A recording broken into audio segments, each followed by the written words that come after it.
right, Buddy, tell me about yourself. Well, hi, everybody.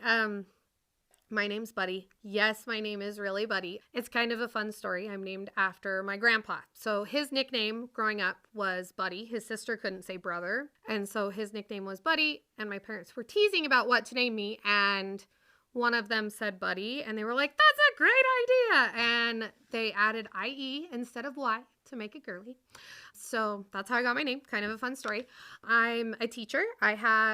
I teach kindergarten. I have 2 kids. Mary is 7 years old and Arthur is 2. And they're fantastic. Love them. I really like to read in my free time. I read a lot of different kinds of books, mostly fantasy, sci-fi. I really like horror and thriller novels also.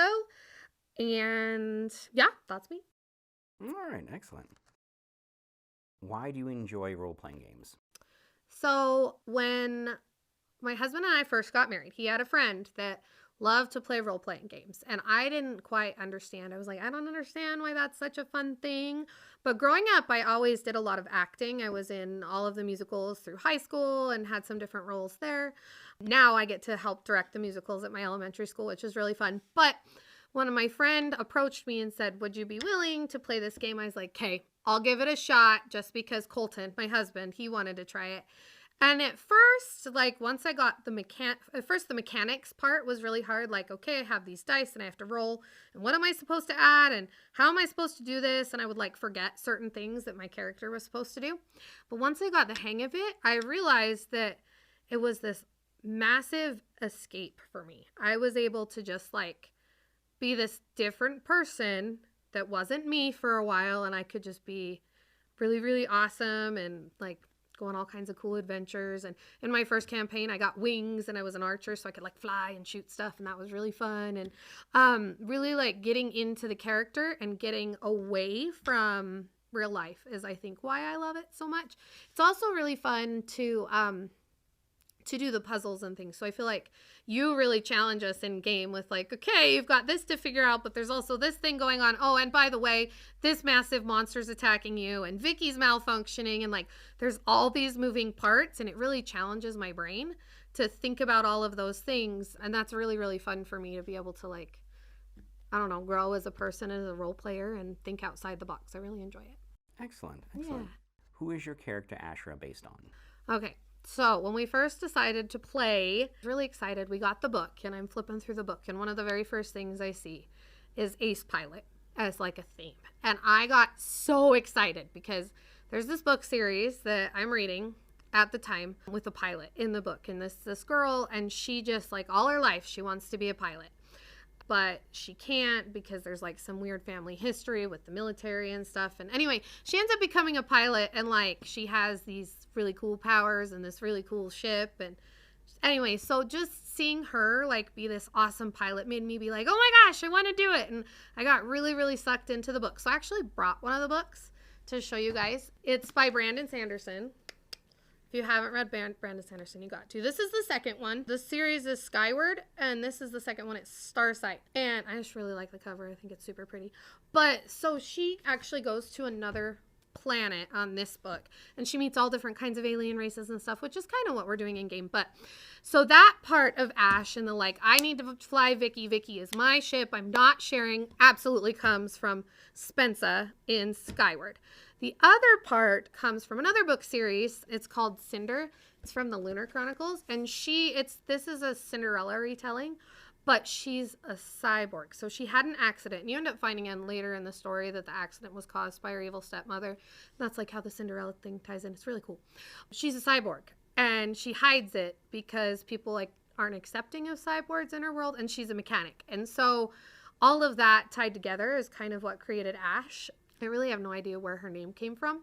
Colton and I were tossing names around. I can't remember. There was another A name I had thought of, and then I came up with Ash's name, and I was just oh my gosh, that's the perfect one. And then having, the nickname, shortening it has been fun. But yeah, so she's based on 2 of my very favorite characters that are both really powerful females and really great examples of good adventures. And yeah, 2 of my favorite series.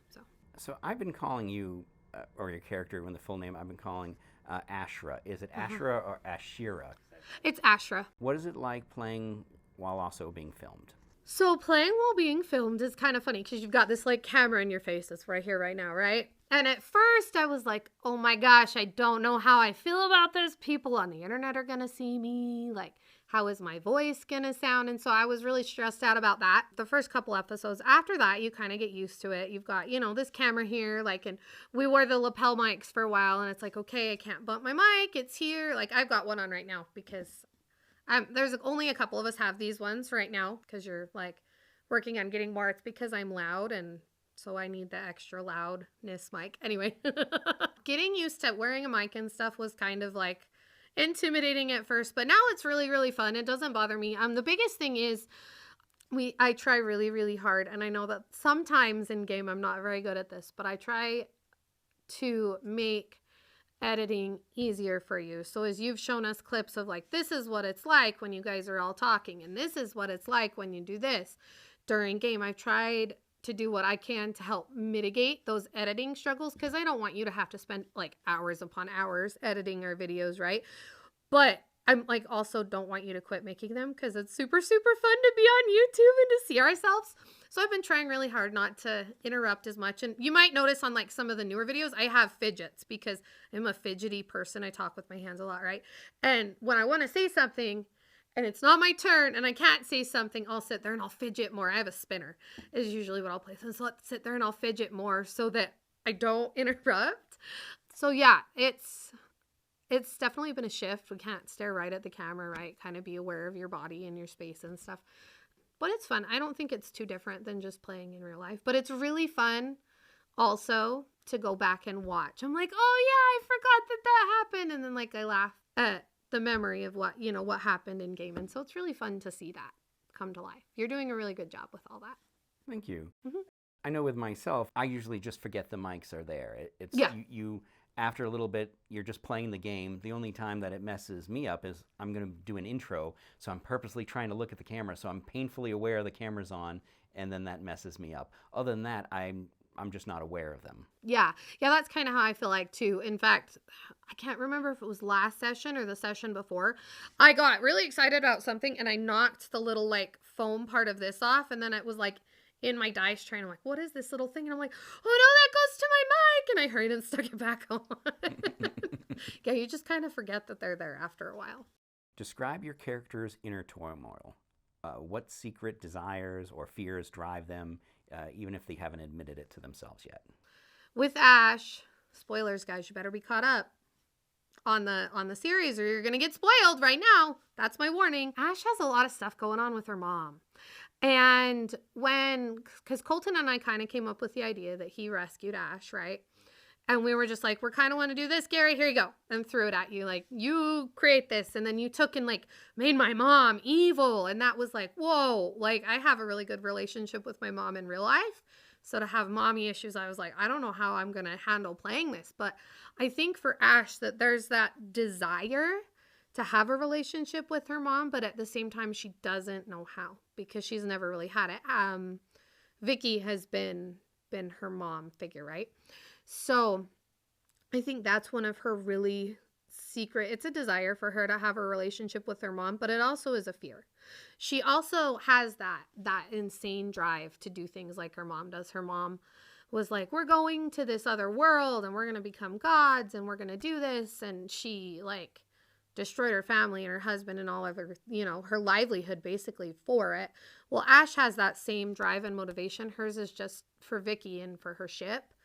And so there is that fear that Ash has that I don't think she's totally recognized it. I think when mom comes up, she recognizes it more. And I think that's why she struggles when mom's around. But she's afraid she's going to get so obsessed like her mom that she's going to cut people out of her life. And I don't think that's what she wants. She wants, you know, she wants to have a life and have friends and rebuild it, have a family someday, you know, when she gets older. She's afraid that she's going to end up like her mom and cutting people out because she's so obsessed with flying. So, yeah. All right. Beyond combat, where does your character shine? What unexpected talents or quirks makes them a unique fit for the team? So I feel like Ash's biggest quality is her piloting skills, even though I personally don't have a lot of knowledge. I've been reading more, right? Books and stuff about like space and sci-fi and stuff. So I kind of am a little more familiar with the starships and stuff. But piloting is definitely one of her greatest talents. It's something that I feel like she knows well and she can do well. Another like side thing that she has is I actually have a lot of ranks in computers, kind of as a backup to Joy, because Joy is our main hacker, right? But if we're ever in a situation where Joy isn't there or for some reason she's not at that specific computer, Ash can do that. I also have kind of a lot of skills, I feel like, in medicine too, that we haven't really used a lot, but I've taken those ranks and things. And I also think, so Ash she's a mechanic, right? So she's a little bit like Benny. She's not quite as skilled at Benny at throwing things together with duct tape and, but I have a few things in my pack that I've purchased so that I can like build stuff and find clever ways to get out of situations without having to use combat. She also has her arm is a quick draw, so she always has a weapon on her at all times, which I know you said not combat, but that like it's there and it's ready if needed. So yeah. All right. Yeah, Benny's special power is not so much that he's a good mechanic. I gave him the ability that he can get just about anything fixed with practically nothing. Yeah. Like MacGyver's shoelace and some duct tape and a paper clip, but eventually it will explode. Yeah, eventually. There's a price to pay. So I'm hoping, so in the book that I mentioned, the Cinder book, the girl that played the Cinderella character, she's a really good mechanic, and she can she fixes her own body at one part in the story. Like her ankle breaks and she has to like kind of fix it like a MacGyver type of a thing. And so in my head, Ash has always been a pretty good mechanic. I haven't done tons of fixing things on the ship because Benny's kind of taken that role, which is fine. But I also think that Ash is going to learn more, hopefully, if we get out of the mess we're in right now, from Bubblegum, too, as well. He's going to be, hopefully, an important NPC in the story for her that she can grow as a mechanic. Because she's still really young, right? She's only 18. So, yeah. All right. Which NPC has surprised you the most, and explain how their actions and motivations have shifted your perspective on the story? Oh my gosh. So I have loved all of the NPCs in this story. They are so good. I love, even from the beginning, like I love Benny's fun, like, hey, what's going on, man? And like his attitude, he's just, he's such a fun one. Yeah, he's so entertaining to play with. But I also really have enjoyed Bubblegum and the addition of him. And so, I don't know, do you want to share how we came up with the name Bubblegum with everybody? Sure. Okay, go ahead and share, and then I'll explain why I like him so much. Well, we all went to Comic-Con. Yep. Excuse me, not Comic-Con. No, don't say Comic-Con. Oh my gosh, legally. Oh, we're going to get in trouble. Cut that out. Cut that out. Yeah, we'll edit that. We'll edit that.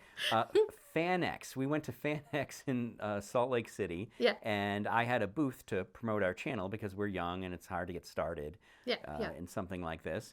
And I had a contest where somebody could, win books and a few things. And one of the things I got to do is name an NPC. Mm-hmm. And so I expected some sort of name from some sort of, anime or something like that. And they said they wanted a character named Bubblegum. And I'm like, what am I going to do with Bubblegum? And the only thing I could think of is there's a song, A Boy Named Sue. Uh-huh. Are you familiar with that? Uh-huh. Yeah, so I figured I would do something like that. Who can survive having a name Bubblegum? Someone who's a big, tough guy can get away with being called Bubblegum. All right. Well, and ever since you introduced him, like his voice and stuff, and so he's been a fun plot twist for Ash, because I wasn't planning on having her have any sort of romantic relationship, like, at all. I know that early in the campaign you asked Colton and I, like, are Tybar and Ash romantically related? No, he's like a big brother to me. There's nothing there. He's like my bodyguard, basically. But when you threw him out, I was like, well, anything to get more upgrades on the ship for free. And so I started flirting with him. And then I can't remember if you rolled really well or I rolled really bad or what happened. I think it was when he started singing. Mm-hmm. And then that shift happened, and Ash was like, oh my gosh, okay. And so I've kind of played up the flirty like Twitter-pated fangirl lately. And that's been kind of fun because as like growing up as a kid, like I felt that way about singers and celebrities and stuff. And so that's been kind of fun to like relive that. So yeah, having Bubblegum be part of the story has been a big shift for Ash. It wasn't planning on even going that direction. I also think Ash's relationships with her parents. Ash's mom is a really well-written villain. And when you got me with that Dumbo song, like no matter what I rolled or how I rolled, I couldn't get out of her trap, basically. Like I still believed her and trusted her, but I don't know. So that was a really fun twist too for the story, I think. And then she just barely got her dad back. So like just barely. And then we got, all the craziness that's happening now. So we'll see where that relationship goes in the future. I'm excited to see how Ash gets to know her parents, because technically she's an adult, but she's never really had, her parents there. She always had her grandparents and they're gone now. So it'll be interesting to see how she develops with those NPCs and through those NPCs. If you could rewrite one of your character's past experiences, which one would it be and why? What lesson would they learn differently? So I've been thinking, because you sent me these questions earlier, I've been thinking about that one like all day.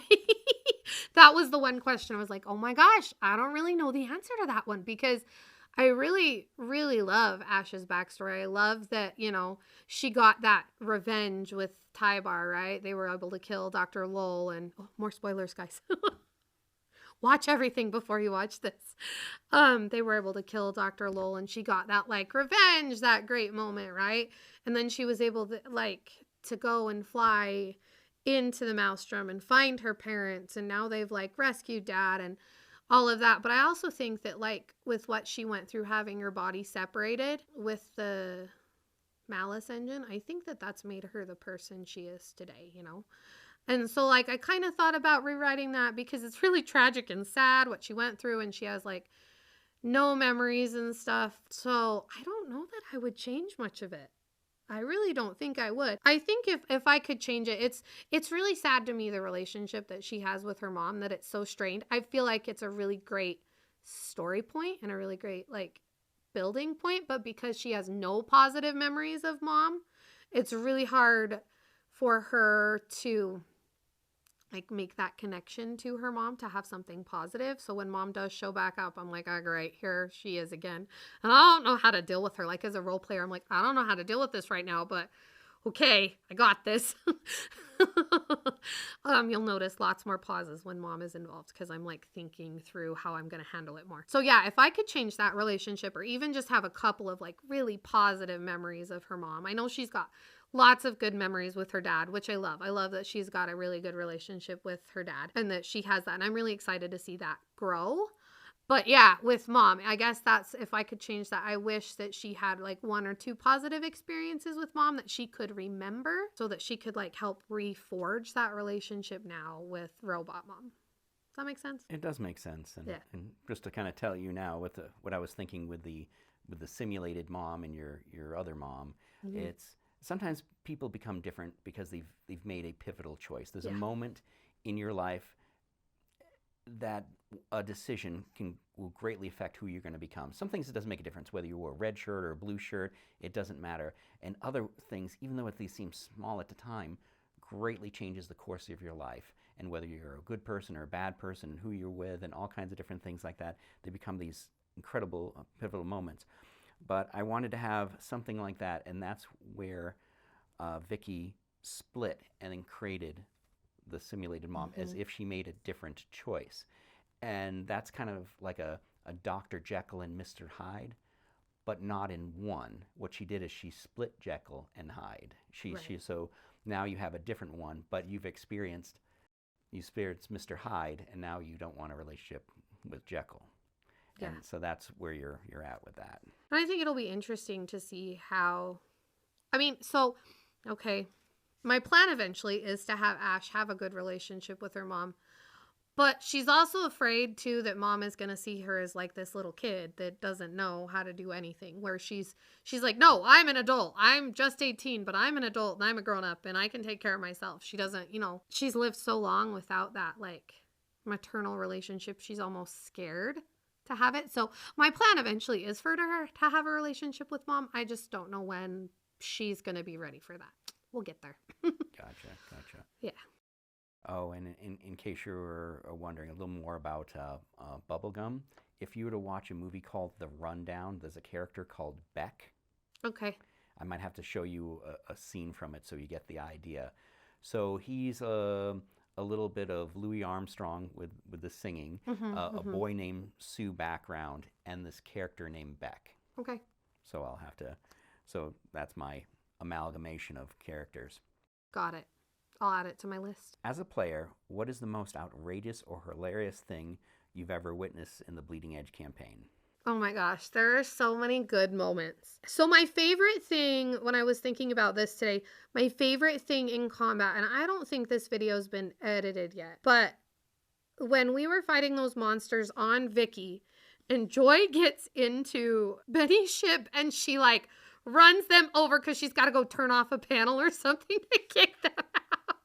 I loved that. I think that is my favorite, like, oh my gosh, this is comedy gold in combat. See, like, because just imagining it was just so hilarious. And Benny's freaking out about his ship. And anyway, I loved that one in combat. Out of combat, I think Goblina's relationship with Tybar is really funny too, because Tybar's this like 7 foot tall, like Vesk soldier dude, right? And Goblina is just this little tiny character, which it's also hilarious that Goblina is played by Aaron. In real life, Aaron's like double the size of me. He's like 6'5", 6'7", something like that. Like, he's super tall dude. And he's playing this teeny tiny goblin chick, and it's just their relationships are so funny. Like, they'll message back and forth. Like, Aaron will message him stuff in Goblin to say, and Colton's like, I have no idea what this means, but I'm gonna go with it. They bounce off of each other really, really well. I think it's really funny. I also really like the running gag about the crate, Abby's crate, that she lost Chanterelle. And like the very first episode, there's this magical crate and it floats on by because somebody, was it Aaron that rolled bad? Yes. Yeah, Aaron rolled bad. So I really love that one. I think that those are just really, really funny things. And yeah, oh my gosh. Aaron and Colton bounce off of each other so well in game. They're both so funny. So yeah, I really think those are a few of my favorites. So yeah. If your character could pilot any starship from lore, which one would it be and why? Describe their ideal adventure aboard the ship. Okay, so this goes back to my book. I want to show you. It's right here. So Starsight, right? Brandon Sanderson, he released this like really cool box set of stuff from these books. And Colton actually got it for me for Christmas. So I like just got this. So this is Mbot, the ship that Spencer flies. Here, if I can put it off to the side. I don't know if that's going to be better. Yeah, it's in camera. Okay, Looks good. It's in camera. Anyway, so this is Mbot. He's a stealth ship. He's run by AI and he actually talks. And he's very, very sassy. So he's like a stealth ship. So he goes invisible and stuff. And she finds him in a cavern. And she's a mechanic too. And she fixes him. With the help of some friends, and she steals an engine with like her squad leader. I can't remember the exact term from the book, but her squad leader, he helps her steal an engine, and so she steals an engine and she gets Mbot in the air, and she's able to hyper jump through space, so she'll go from like one point to another point. And she goes on some crazy adventures in Mbot. And one point, Mbot's body, the ship gets destroyed, and he ends up in a cleaning drone. But the personality is the same. Anyway, so one of the adventures that they go on in the book it's actually in the second book. They go to another alien planet where she's in disguise as someone else and she's trying to get intel. So it's like a spy mission, and she's never done a spy mission before. Anyway, and so listening to her, and then her ship, like Mbot, has all of this like spy mission knowledge because that's what he was designed for. I think it would be so fun to go to another planet and meet aliens of like different races and just like get to know them, because I think that's one of my favorite things about Starfinder too, and about this series, is like the alien creatures are so well developed. Their world and like their race and how they live their life, their governments, and like, oh my gosh, it's so interesting. I think it would be really, really fun to go on Mbot and like learn about other alien races. I think that would be really cool. So, looking ahead, what is one major event or plot twist you hope to see unfold in the Bleeding Edge campaign? Why does it excite you? Ooh, okay, so we're stuck in like a super intense situation right now. We're separated from Vicky. We're separated from Benny, and my mom's there, but my dad's not. And so, like, there's a lot of stuff going on for Ash right now with this, like, emotionally. Plus, there's the whole introduction of Bubblegum's character, and we're on the run. And these bounty hunters have found us, and it's very, very stressful. So I'm really hoping that gets resolved next game, at least a little bit. We can get Vicky back. Because, you know, Ash's character, like, Vicky is, like, so intertwined with her, with Vicky being her sister and with her love of flying the ship. Like, she wants Vicky back. And I've kind of felt that, like, distance from her, because I feel like that's another really core important part of Vicky's character, of Ash's character, is her relationship with Vicky. It's really fun to play off of you as DM. Like, when Vicky says something sarcastic, Ash can respond, and having that relationship, I think, adds to the campaign and is one of my favorite parts of playing Ash. And having that, like, extra knowledge separated has been super hard, because, like, normally I'd be like, hey Vicky, what do you think about this? Or, hey Vicky, can you do this? Like, and I can't do that right now. And so it's like when I go visit my parents and they don't have Alexa, and I'm like, Alexa, set a timer for, and I'm like, oh, she's not there. So it's like there's this separation that I'm kind of struggling with that. I am really excited to see how the romances in this campaign play out.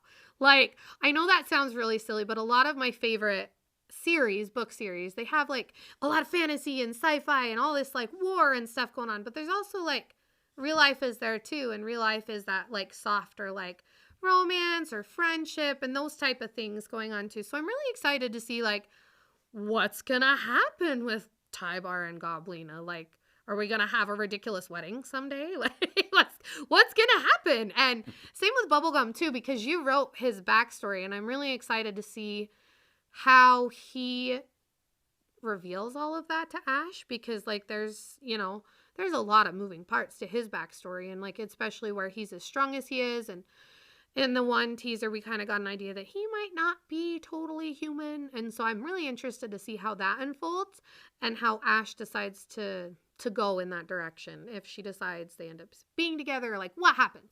I'm really excited to see what goes there, just because I'm a lover of romance, whether it's, like, a side romance in a story or it's the whole story. So yeah, I think that'll be interesting. But yeah, I really want Vicky back, and I'm pretty stressed out about that too. So yeah. Imagine a day in the life of your character outside of adventuring. What mundane activities or personal routines define their downtime? God, this is another question that I thought about for a long time, because Ash has basically been not on the run, but, like, fighting for her life for a long time, because she got in her wreck. Not in her wreck. She got into trouble with Dr. Lowell when she was about 16, right? And then since then, you know, Tybar saved her. She woke up with no memories, doesn't know anything. And then she went through piloting school really, really fast.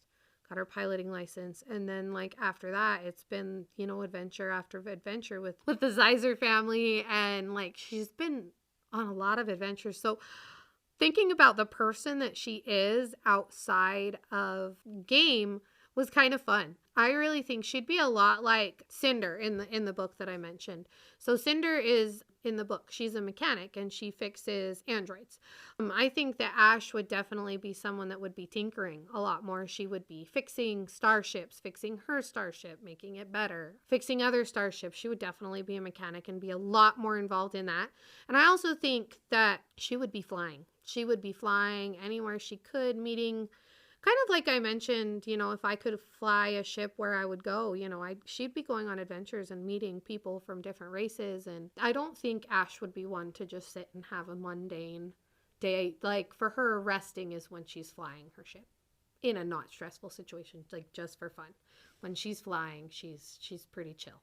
That's how she calms down, looking at the stars and just, like, the galaxies and the planets and the world around her. I think that would be her, like, ideal adventure. Also, I haven't really used this at all, but I have that she is a video gamer, that she plays lots of video games in her downtime. It's, like, one of my ranks and stuff, and I haven't really used it at all in game because it hasn't really applied. But yeah, I think that she'd be super big into video games. Probably ones that involved piloting, just because that's, like, her thing. Maybe, like, I don't know, you know, the, like, race car games, but for spaceships. I think that would be her thing. So yeah, she hasn't had a lot of downtime to just be. And apparently she has terrible fashion sense, according to her mother. So that wouldn't be her thing. So let's finish up with some questions about what's going to be coming. So have you seen the teaser for the next game? So I haven't had a chance. I read about half of it. And then, like I mentioned at the beginning, I have a 2-year-old. And right now he has decided he doesn't need naps anymore. And so we had a very interesting date. So I read like half of it, and that's as far as I got. Okay, well, based upon the picture and what you've read and what happened last time, what do you think is going to happen this next game? And what do you think the motivations are of the person who's basically kind of a siren called you, but with pheromones? Ooh, I don't know. I don't think that she's going to be just a straight up bounty hunter taking us just for money, right? So we had like Vidrion and the other bounty hunters. Like, I think she's got some other ulterior motive and she's working for someone else. Is kind of the right direction I think she's going. But I don't know about the other person that came out in front of the ship at the end. I'm not sure. But we also have Mom. It'll be interesting to see how it goes. You have the bounty hunter Paul. Right. And he specifically said, I'm after Tybar. Yeah. Any ideas about that? So at first when he said he was after Tybar, I thought, because Tybar, what did he do? He opened the elevator doors and he got pictures taken of him, right? Yes. So at first my brain went to, they got that information. Joy didn't hack fast enough. Great. I think there's going to be something else that goes with his backstory, and I think it's going to come back to like what he did, his sacrifice to save Ash. I think that's going to have caused problems. And I think that there's someone else hunting him, probably the Vesk soldiers that are like, whoa, you're still alive. And I think that's going to play into his backstory a little bit. Also, I don't think Paul's dead. So in the last game, he like turned into goo and dissolved and was gone. But I don't think he's dead. Like, he's coming back. He's going to be, because he's not human, right? I mean, obviously he dissolved. He like sucked people's body parts into him and like didn't he cut him or poison him? I can't remember. When he sucked Tybar's fists into him, it was like he was injected with a bunch of needles. So he came out and he has several puncture marks all over his arm. Yeah, I think those are going to be a lot more serious than, I don't know if he's an android or if he's another race. But he's definitely not human. Like, there's something else going on with him. So I think he'll be back. And it'll be interesting to see how Colton handles that. Because he's Tybar's a really sturdy character. But he doesn't pick up, like, he can take hits all day. But he doesn't pick up on, like, the subtle things in the story. But that's just his stats, right? Colton picks up on him. But he's like, but Tybar wouldn't know that. So I can't do anything with it, right? So yeah, I think it'll be really interesting to see how Paul comes back. And honestly, this woman probably, she could be either working for Paul or working with Paul. Because they never attacked each other. So I don't know. Those are my thoughts. All right, well, very insightful. I just like to hear what people think and see if they're on the right track, if I'm dropping enough hints. Got you. And whatnot. So I'm glad to hear that. Just to compliment you and your husband, great addition. Thank you. It's been wonderful having you guys. And you mentioned that you've had acting experience, which I didn't know before. Yeah. But in my head, you're saying that. I'm like, oh, that explains it, because you are a phenomenal, actress. You've like, oh man, I have a headache, and we're like trying to get you aspirin, but it's your character. So you've actually psyched us out a couple of times. Yeah. and so you've been very fun. And Colton's, like you said, he's played his character. Nope. Even though Colton knows, Tybar doesn't know, and he sticks with it. And so that shows some integrity as far as that goes, as far as the gaming integrity. And his character's great. And I love our group. And I'm looking forward to see what comes next, because a lot of what I write is based upon what you guys do. Right, yeah. So I thought it was one of my favorite things that we've done in game is when Colton and I were like, this is our backstory, and we threw it at you. You were like, cool. And you took it and ran with it and like changed it and shifted it into this beautiful story, which given the time, I would have like, loved to have done myself, but like it's also your story and it's something that we work on, as a group. And I really feel like the group that we have now, we really bounce off of each other well. We work really well together. We don't always work together as well in combat because it's like, wait, I'm doing this, but Tybar, he's just does his thing every time.